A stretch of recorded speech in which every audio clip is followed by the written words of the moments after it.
तो चलिए आज आपको ले चलते हैं 1990 के दशक के हरियाणा में। एक ऐसी कहानी सुनते हैं जिसमें भूतों का डर तो है, लेकिन उससे कहीं ज्यादा डरावना है इंसानी फितरत का एक अंधेरा कोना, धोखा, यानी कि विश्वासघात। ये अल्फाज हैं हमारी कहानी के मुख्य किरदार राघव के, और इनमें आपको एक गहरा दर्द महसूस होगा। सोचिए, एक ऐसा भरोसा जिसे बनाने में पूरे 10 साल लग गए और उसे टूटकर बिखरने में सिर्फ एक रात। तो चलिए मिलते हैं इस कहानी के किरदारों से।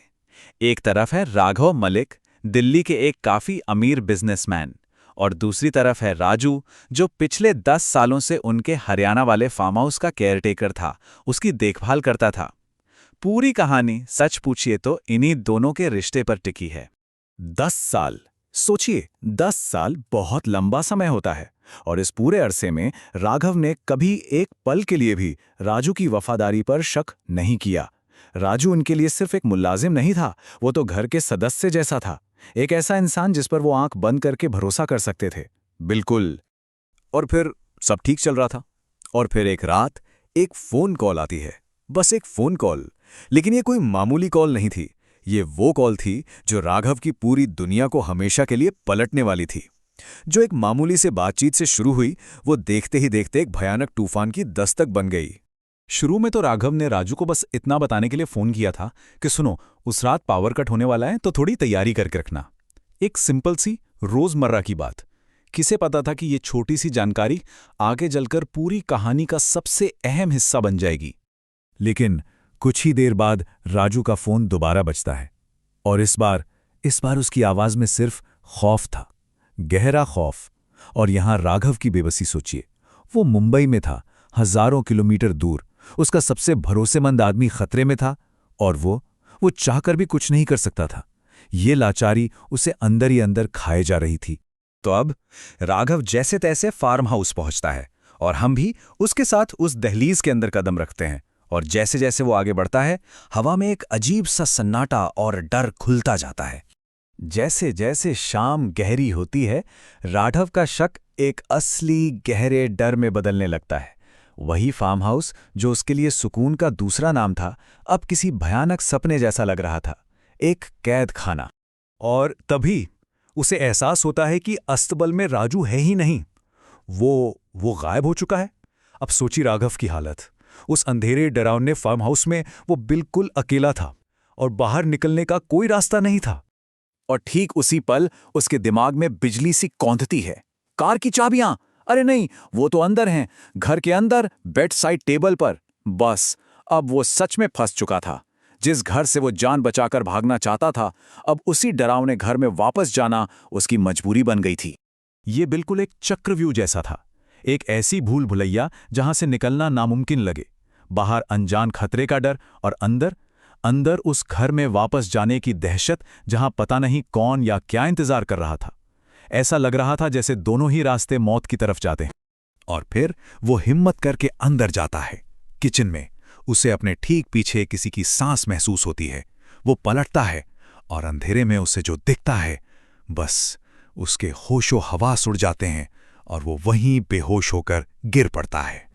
अब यहां से कहानी एक ऐसा मोड़ लेती है जहां भूतों का डर छोटा लगने लगता है, क्योंकि अब पर्दा उठने वाला था एक ऐसी सच्चाई से जो किसी भी भूत प्रेत की कहानी से कहीं ज्यादा खौफनाक थी।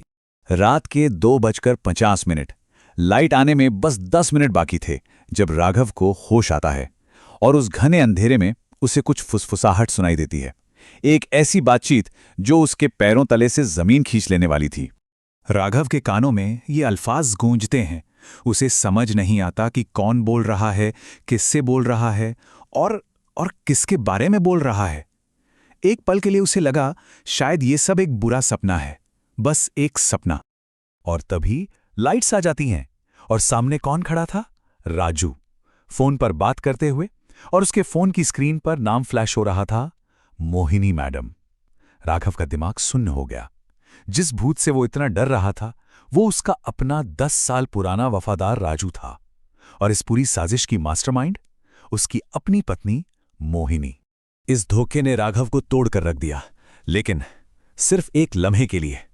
उसके अंदर का सारा डर गायब हो गया, और उस डर की जगह ले ली एक ठंडी बर्फ जैसी आग ने, बदले की आग।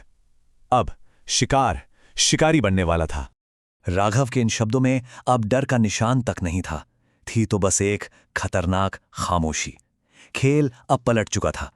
बोर्ड अभी भी वही था, लेकिन चाल अब राघव चलने वाला था, अपने हिसाब से।